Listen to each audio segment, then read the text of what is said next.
coração transborda de amor, porque meu Deus é um Deus de amor. Minha alma está repleta de paz, porque Jesus é a minha paz. Eu digo aleluia, aleluia, aleluia, aleluia, aleluia. Eu digo porque eu digo aleluia, aleluia, aleluia, aleluia, aleluia, aleluia,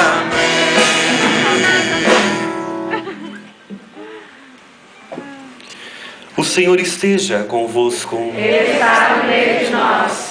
Proclamação do Evangelho de Jesus Cristo segundo Marcos. Glória a vós, Senhor. Naquele tempo, Jesus saiu de Jericó junto com seus discípulos e uma grande multidão. O filho de Timeu, Bartimeu, cego e mendigo, estava sentado à beira do caminho.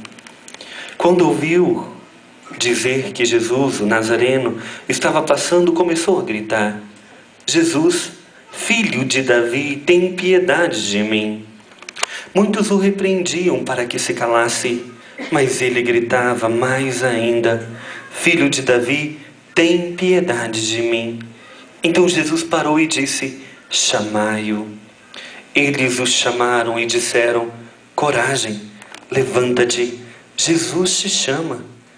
O cego jogou o manto, deu um pulo e foi até Jesus. Então Jesus lhe perguntou: O que queres que eu te faça? O cego respondeu: Mestre, que eu veja. Jesus disse: Vai, a tua fé te curou. No mesmo instante ele recuperou a vista e seguia Jesus pelo caminho. Palavra da salvação. Glória a vós, Senhor.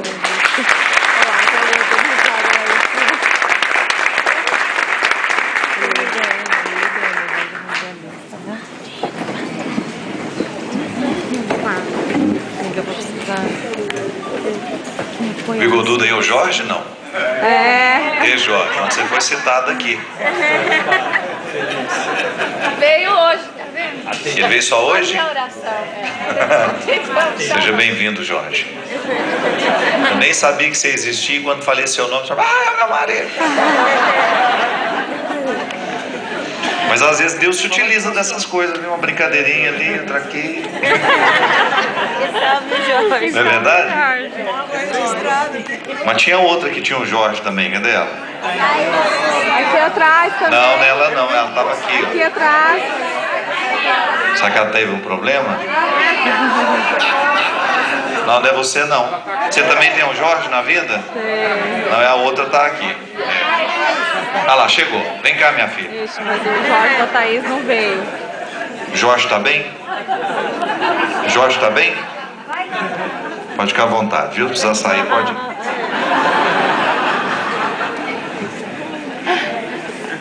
Eu gostaria de fazer uma conexão com o Evangelho de ontem.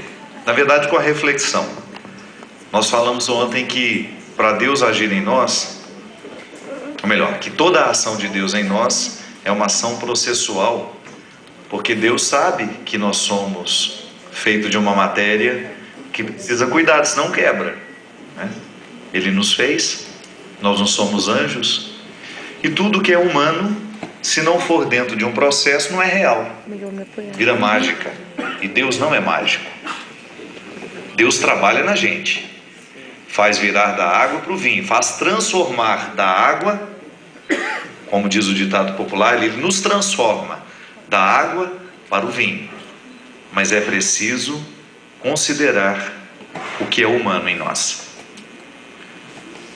Eu achei muito interessante porque na oração da coleta, que é essa que quando nós, logo depois do Glória, que a gente fala, oremos, que nós vamos recolher as intenções da igreja, que é a hora que nós colocamos as intenções nossas, por quem queremos rezar, mas nos unimos às intenções da igreja, que reza no mundo inteiro a mesma liturgia, a gente disse assim: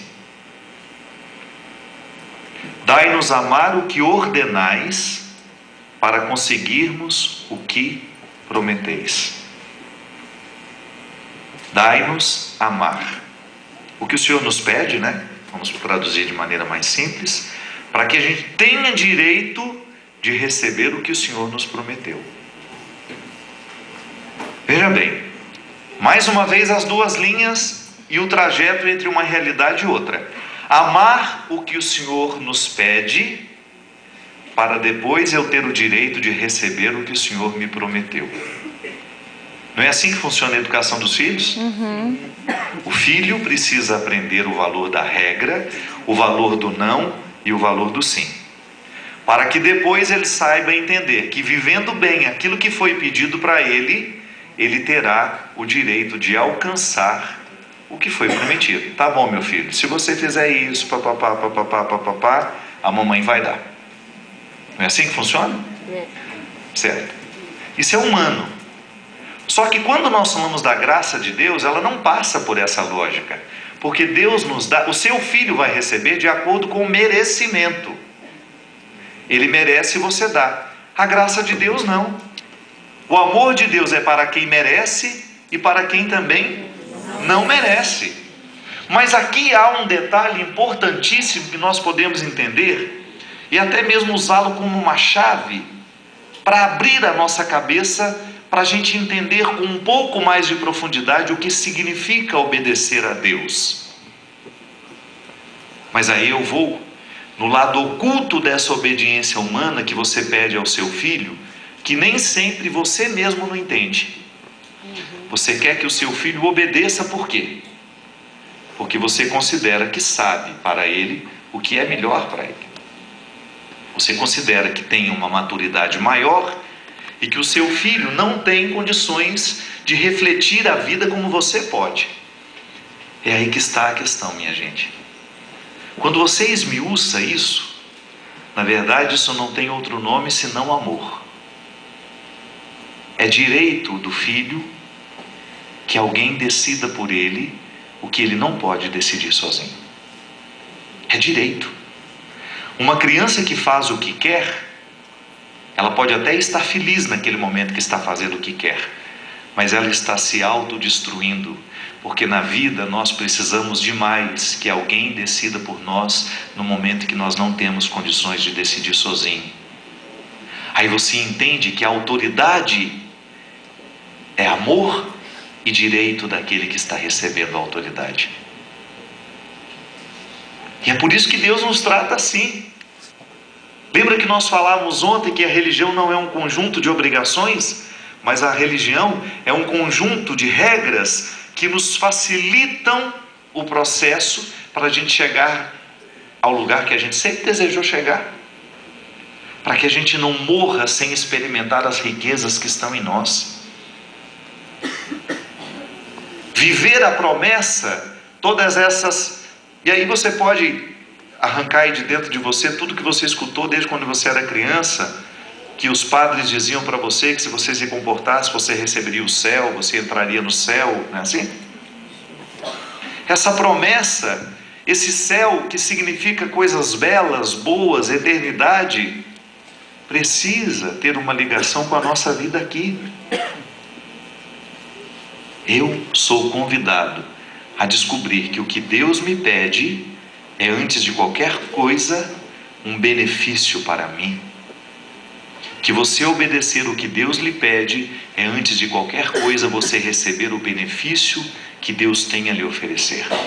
Ser obediente a Ele, compreender as suas regras e aplicá-las na sua vida é, antes de qualquer coisa, uma atitude amorosa.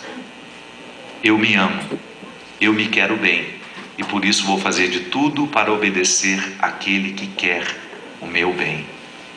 Eu vou obedecer àquele que conhece as minhas necessidades mais do que eu mesmo. Você imaginou se na relação com os filhos pudesse ser fácil assim?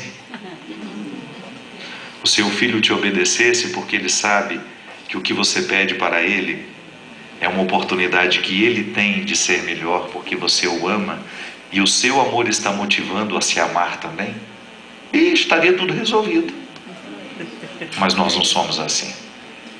Por que nós somos tão bloqueados para entender que muitas vezes o que é bom para nós não queremos? Por que nós temos tanta dificuldade de querer o que é melhor para nós? Um exemplo muito simples. O homem bebe, o homem é alcoólatra, pai de família. Ele sabe que aquele álcool está destruindo a saúde dele, que está destruindo a vida familiar dele, e mesmo assim ele bebe. Por quê? Por que ele não é capaz de obedecer a regra tão clara que diz que o vício nos mata, que o vício nos destrói? Porque ele está cego.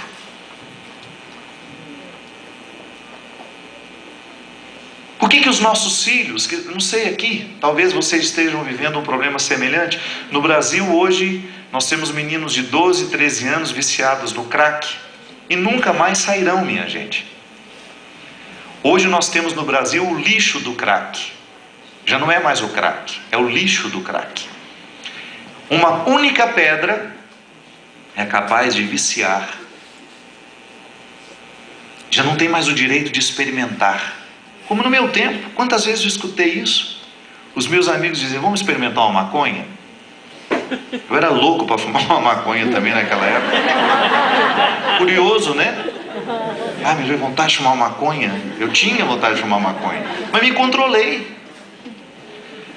Pode ser que se eu tivesse fumado e experimentado, eu teria falado o que muitos dos meus amigos falaram. Nossa, é muito ruim, não quero não. Não é verdade? Estou errado? Sim. Você pode estar escandalizado que eu esteja confessando que já tive a vontade de fumar maconha, mas eu não vou ficar mentindo para você. Não fumei. Mas eu confesso para você que quando eu era adolescente, eu senti vontade de fumar maconha. Mas as minhas boas companhias não me permitiram.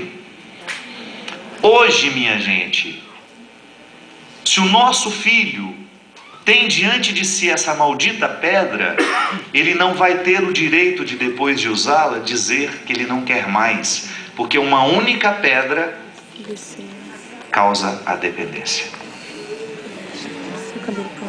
Já está lá no Brasil e em muitos lugares do mundo. Tomara que fique longe de vocês durante muito tempo. É o lixo do crack, é o que sobra do crack. Uma pedra dessa custa R$1, R$2. Nossa. A pedra de crack mesmo dura, ela custa 5, 10. Esse lixo custa 1, 2. E o grande objetivo aqui neste caso de quem produz essa porcaria é viciar logo para que ele fique cego logo. Porque tudo aquilo que nos cega nos impede de descobrir o que é melhor para nós e que é melhor para o outro. A cegueira espiritual, que hoje nós estamos falando de uma cegueira física, que este homem foi curado. Ele era um cego que voltou a enxergar. Quando nós falamos de cegueira espiritual, de cegueira afetiva, que é tão comum nos dias de hoje, é um grande mal nos dias de hoje, as pessoas estão cada vez mais entregues às suas paixões, e porque estão entregues a essas paixões, não são capazes de dizer não aos malefícios que as paixões trazem. E aí nós podemos identificar inúmeras formas de cegueira. Eu tenho as minhas e luto com elas todos os dias. Posso confessar para vocês qual que é a maior cegueira que eu tenho na minha vida? Quando eu fico com raiva. Eu tenho a minha ira aqui, ó, subcutânea. Eu sou assim. Da mesma maneira como amo muito rapidamente, eu fico irritado muito rapidamente. Então eu tenho consciência disso. Preciso manter sob tutela essa bendita ira, ou maldita, não sei, porque eu sei que se ela vir para fora, eu fico cego. E porque se fico cego, eu falo o que não é verdade, eu agrido quem eu amo e faço um estrago que depois nem sempre eu tenho condições de consertar. Quem aqui reconhece que também tem essa aí? Pronto, olha que beleza, a gente ser capaz, não é? Não é a nossa vergonha, vou ficar escondendo para quê? Se os seus irmãos sabem melhor que você é assim. Você não precisa contar não. Mas essa honestidade, não é psicóloga, doutora Adriana? Essa liberdade não é maravilhosa? Aliás, a doutora Adriana tem um livro maravilhoso que vocês precisam conhecer, que fala justamente desses traumas, dos medos, da cura do sentimento. Nós precisamos demais dessa literatura. Gente, o ciúme, acho que agora que todo mundo levanta a mão se eu perguntar, mas não vou perguntar por enquanto. Você quer uma coisa que te cega mais do que o bendito dos ciúmes? Onde você foi? Com quem você estava lá? E aquele olhar assim, né? Radiografia, né? Mas esse jogo já tinha terminado há muito tempo. Não, é que depois... Mas passaram aonde? Gente, vou te falar uma coisa. O ciúme faz com a gente a mesma coisa que a corrente faz com o cachorro. Segura, sufoca. Mas é com a gente que sente ciúme, não é com o outro não. Porque é verdade. O outro sofre com o nosso ciúme. Mas antes, quem desenvolve câncer, pedra no rim, diabetes, é quem sente o ciúme. Porque o ciúme é um sentimento horrível, horrível, horrível, horrível. Ele tira a nossa alegria, ele retira a nossa capacidade de confiar no outro. Eu já senti, já tive ciúmes doentios dentro de mim. Hoje, graças a Deus, não. Às vezes falo brincando, né? Claro, um ciúmezinho normal de quem você ama. Você percebe que aquele seu amigo está com outro amigo que é melhor que você. Você fica tenso.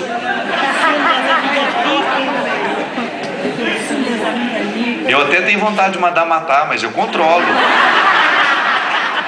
Sou uma pessoa muito controlada. Brincadeira. É brincadeira. Mas eu administro os meus ciúmes porque eu sei que se eu der corda para eles, eles retiram a minha alegria. Deus me livre de você viver para vigiar os outros. Ele foi lá, ele estava lá também. Ou então aquela pessoa que já terminou o namoro tem 3 anos e ainda hoje fica procurando no Facebook, no Orkut, no Twitter, onde é que ele está, com quem que ele foi, investigando as fotos. A vida não vai para frente, gente, pelo amor de Deus. O ciúme cega. Você deixa de viver a sua vida para viver a do outro. Isso é inteligente? Não. Definitivamente não é. As cegueiras que o sentimento coloca em nós são perigosíssimas. Gente, isso não é um espirro, não. Se não cuidar dessa tuberculose, vai virar uma gripe. Mas, dona Olha, eu recomendo que o senhor saia daí.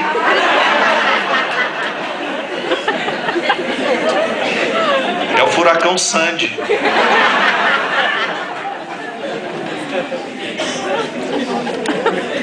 A vida me ensinou uma coisa importantíssima, e depois que eu descobri isso, assim, descobri, de repente você entende. Nem tudo que eu sinto é verdadeiro. Coloque isso na sua cabeça. Nem tudo que você sente é verdadeiro. Às vezes você está tendo uma desconfiança que provoca em você um sentimento tão... Mas não vem de uma verdade. Separa o joio do trigo. O sentimento precisa ser separado. Eu estou achando que ele está me tratando mal. Pode não ser verdade. É sentimento que está te traindo, que te está causando cegueira. E porque causa cegueira, dificulta ainda mais o seu relacionamento com aquela pessoa. Oh, minha gente, são tantas as cegueiras que nós temos. E o pior cego é aquele que não quer enxergar e ver. Foi a divisão de verbos. Um é mais profundo que o outro. Nem tudo que a gente vê, a gente enxerga. E eu fico pensando, eu como padre, agora eu digo para vocês um testemunho mesmo de alguém que escuta, que conhece muita gente, que já viu de perto muitos calvários. Vou dizer uma coisa para vocês: muitos calvários são reais. A vida construiu e aquela pessoa infelizmente tem que lidar com ele. Muitos, a grande maioria, somos nós que construímos. Por falta de inteligência, por falta de sabedoria, por falta de liberdade, por falta de entendimento, por falta de profundidade, nós edificamos o nosso calvário e ficamos lá, sofrendo, morrendo à míngua. Os calvários de verdade estão por aí. E as pessoas estão lúcidas lidando com eles. Como outro dia, conheci uma senhora que perdeu os 3 filhos num único acidente. Me pediram para ir lá. Falei, ai meu pai. E um tempo depois, me encontrei com ela. Sofrida, muito. Mas lúcida. Sábia. Dilacerada pela dor, mas sábia no momento de viver a dor. E já encontrei também aquela, ai minha vida acabou. Vem, já chega assim, né? Você morreu todo mundo ali agora. Cachorro, papagaio, pai, mãe, balai de manga, morreu todo mundo, sobrou ninguém. O que foi que aconteceu? Meu namorado terminou comigo. Sabe aquele choro de beber o fôlego?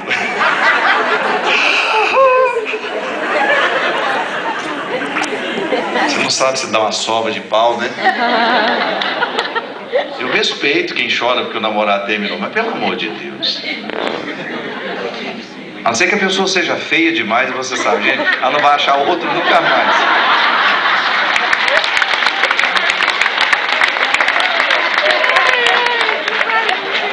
E olha, eu estou para dizer que esse negócio de feiura é relativo. Exatamente. É verdade. Às vezes você encontra gente tão bonita, né? Tão pouco atraente, né? Às vezes você encontra uma pessoa que não tem aquele atrativo todo, mas você começa a conversar com ela. Enfim, são os calvários que nós realmente precisamos enfrentar, e são os calvários que nós achamos que temos que enfrentar e colocamos pedras o tempo todo para ele ficar maior do que é. Isso é cegueira espiritual, minha gente. E isso nós precisamos permitir que Deus retire de nós. Porque muitas vezes o nosso casamento acaba porque a gente é aborrecido demais. Os nossos amigos não nos suportam porque nós somos aborrecidos demais. A gente fica procurando pelo em ovo o tempo todo. E nosso... Pelo em ovo. Vira isso. Pelo em ovo. De quem? Cabelo, é?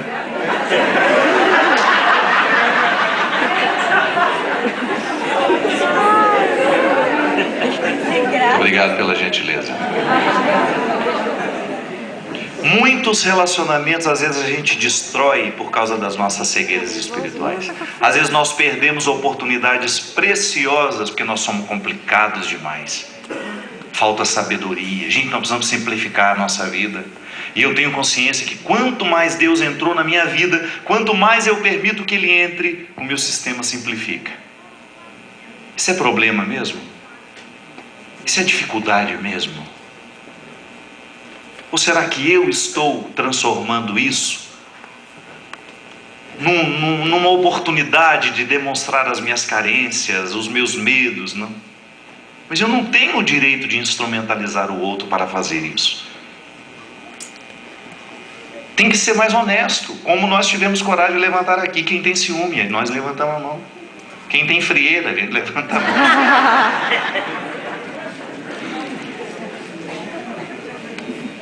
Uma vez eu encontrei uma moça, sabe, ela tinha muitas deficiências. ela numa cadeira de rodas, mas toda atrofiada. E eu fiquei muito assim, chocado, sabe? Na hora que ela chegou perto de mim. E ela percebeu. Aí ela sorriu, falou assim: ô padre, eu tenho uma coisa que eu posso agradecer muito a Deus. Eu falei: o quê? Os meus piores defeitos todo mundo enxerga. Os meus maiores defeitos eu não tenho como esconder. Você imaginou que liberdade interior que essa criatura assume no momento em que ela sabe que tudo está exposto ali? E talvez seja isso mesmo, né? Nós tentamos esconder tanto. O pior não é quando nós escondemos do outro, minha gente, é quando nós escondemos de nós mesmos. Deus deixa de agir no nosso coração quando nós não somos capazes de assumir a nossa verdade. Deus não pode fazer nada com um coração mentiroso. Deus não pode fazer nada com um coração hipócrita. Deus não pode fazer absolutamente nada com um coração que não é capaz de reconhecer as suas misérias. É mais fácil lidar com gente assim, que seja capaz: fui eu que fiz, eu desarrumei, eu não agi como deveria ter agido, eu te traí, eu te enganei.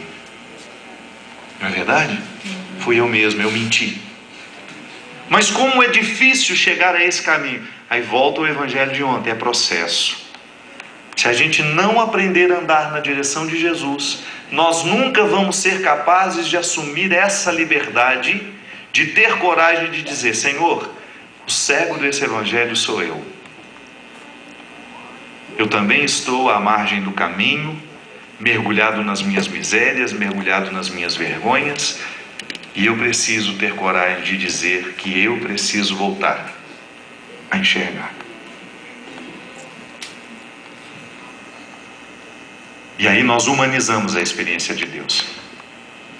Ter Deus na nossa vida é ter consciência do que em nós precisa ser mudado. Aí vem a frase, que é para todos nós hoje.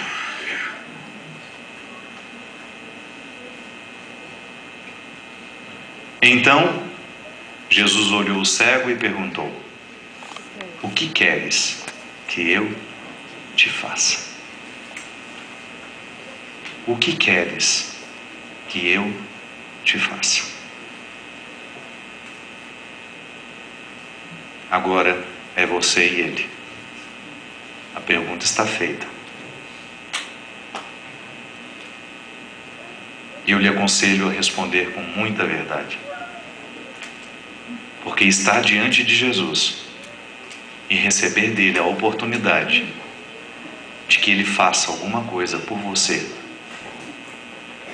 é muito precioso.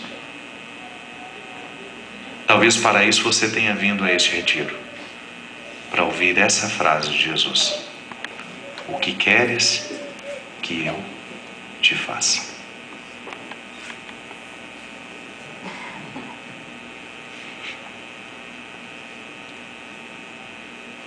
Creio em Deus Pai Todo-Poderoso, Criador do céu e da terra, e em Jesus Cristo, seu único Filho, nosso Senhor, que foi concebido pelo poder do Espírito Santo, nasceu da Virgem Maria, padeceu sob Pôncio Pilatos, foi crucificado, morto, sepultado, desceu à mansão dos mortos, ressuscitou o terceiro dia, subiu aos céus, está sentado à direita de Deus Pai Todo-Poderoso, onde há de vir julgar os vivos e os mortos. Creio no Espírito Santo, na Santa Igreja Católica, na comunhão dos santos, na remissão dos pecados, na ressurreição da carne, na vida eterna. Amém.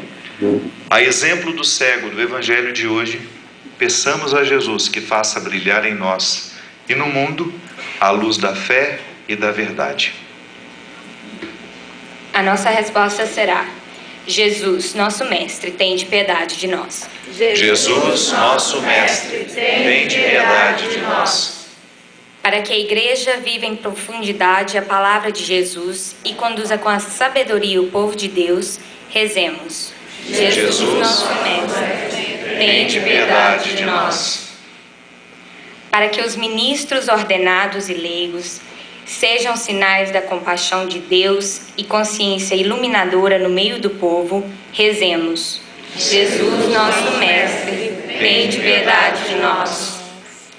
Para que os vacilantes na fé encontrem no Evangelho e na celebração eucarística a segurança e alegria da verdade, rezemos. Jesus, nosso Mestre, tende piedade de nós.